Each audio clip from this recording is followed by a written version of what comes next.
कल कक्षा 10 में रासायनिक अभिक्रिया और समीकरण के बारे में बताया गया था, केमिकल रिएक्शन एंड इक्वेशन। तो कल जो बताया गया था उसमें रासायनिक समीकरण किसे कहते हैं, रासायनिक समीकरण को लिखने की क्या विधि हैं, रासायनिक समीकरण को कैसे संतुलित किया जाता है।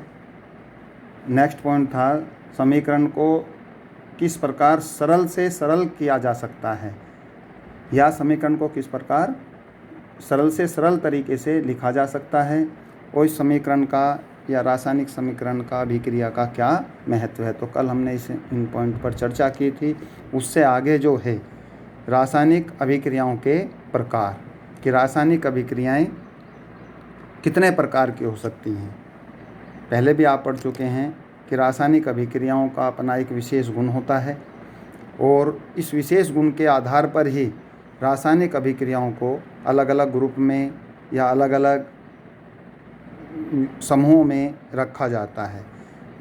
रासायनिक समीकरण के जो गुण होते हैं, गुण धर्म के आधार पर ही रासायनिक अभिक्रियाओं के अलग अलग ग्रुप होते हैं, अलग अलग समूह होते हैं, जिसमें यहाँ हम रासायनिक अभिक्रियाओं के कुछ समूहों के बारे में चर्चा करेंगे कि रासायनिक अभिक्रियाएं कितने प्रकार की होती हैं और किस प्रकार की अभिक्रिया किस समूह के अंदर, किस ग्रुप के अंदर, एक विशेष ग्रुप के अंदर रखी गई है। तो सबसे पहले जो आता है नंबर 1, संयोजन अभिक्रिया, कॉम्बिनेशन रिएक्शन। कि संयोजन अभिक्रिया का क्या एक विशेष गुण है जिसमें कुछ अभिक्रियाओं को इस ग्रुप में रखा गया है। तो संयोजन अभिक्रिया जो है ये एक ऐसी अभिक्रिया है जिसमें दो या दो से अधिक पदार्थ जब आपस में मिलते हैं तो उसमें जो प्रोडक्ट तैयार होता है, जो उत्पाद होता है, उसके साथ कोई दूसरा अन्य उत्पाद तैयार नहीं हो सकता। इस प्रकार की अभिक्रिया को हम संयोजन अभिक्रियाएं कहते हैं। अर्थात जब दो या दो से अधिक यौगिक आपस में मिलते हैं या क्रिया करते हैं तो उसमें जो प्रोडक्ट तैयार होता है वो उसके साथ साथ अन्य कोई दूसरा प्रोडक्ट तैयार नहीं हो सकता। तो इस प्रकार की अभिक्रियाओं को हम संयोजन अभिक्रिया कहते हैं। इसके कुछ एग्जाम्पल हैं जो आप इस पर वीडियो में देख सकते हैं कि जब अमोनिया और हाइड्रोजन क्लोराइड को, अमोनिया जिसका सूत्र है NH3 और हाइड्रोजन क्लोराइड HCl की आपस में अभिक्रिया कराई जाती है तो उसमें अमोनियम क्लोराइड बनता है, जिसको हम NH4Cl से प्रदर्शित करते हैं।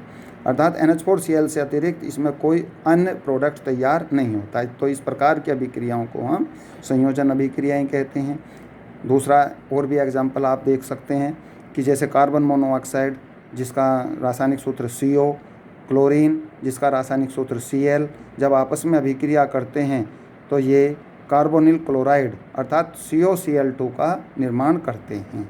तो इसमें भी तीसरा अन्य कोई प्रोडक्ट तैयार नहीं होता है, इसके साथ कोई अन्य दूसरा पदार्थ जो है तैयार नहीं होता। तो इस प्रकार की अभिक्रियाओं को हम संयोजन अभिक्रियाएं कहते हैं। इसके साथ साथ हम और कोयले के बारे में, कोयले के दहन के बारे का एक एग्जाम्पल देख सकते हैं कि कार्बन जिसको हम C से प्रदर्शित करते हैं, जब कार्बन का दहन किया जाता है अर्थात उसकी ऑक्सीजन के साथ अभिक्रिया कराई जाती है तो कार्बन डाइऑक्साइड अर्थात CO2 गैस के रूप में बाहर निकलती है, जो कि एक सिंगल प्रोडक्ट के रूप में तैयार होता है। अर्थात इसके साथ भी अन्य कोई दूसरा उत्पाद तैयार नहीं होता।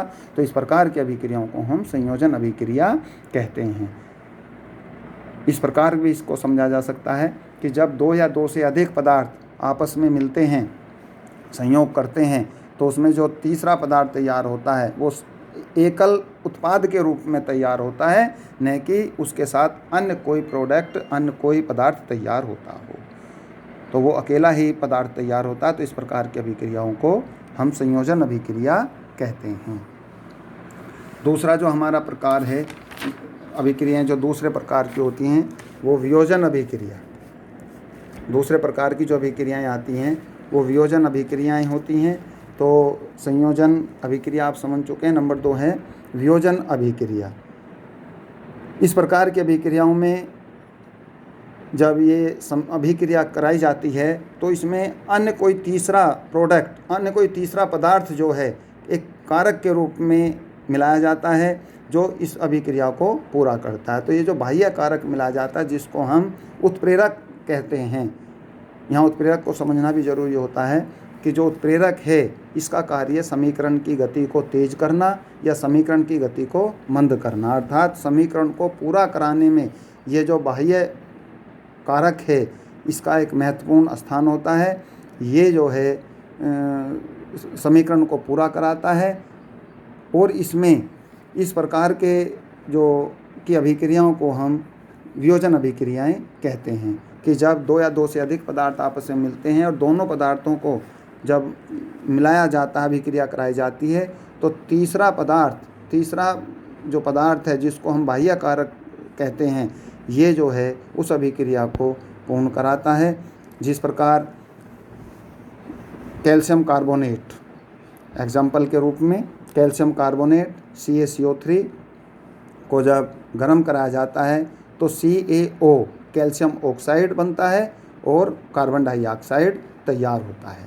अर्थात कैल्शियम कार्बोनेट को गर्म करने के बाद कैल्शियम क्लोराइड बनता है CaO, इसका सूत्र है CaO, और कार्बन डाइऑक्साइड बनता है। और इसमें जो उसमें अपघटन, जो बाहर का जो कारक मिलता है उसमें अपघटन के द्वारा ये अभिक्रिया पूर्ण कराई जाती है। तो इस प्रकार हम कह सकते हैं कि इस प्रकार की अभिक्रियाओं को वियोजन अभिक्रिया है कि जिसमें पदार्थ अपने ही पदार्थों के रूप में टूट जाता है, अपघटित हो जाता है, छोटे छोटे यौगिकों में बँट जाता है। तो इस प्रकार की अभिक्रियाओं को वियोजन अभिक्रिया कहते हैं।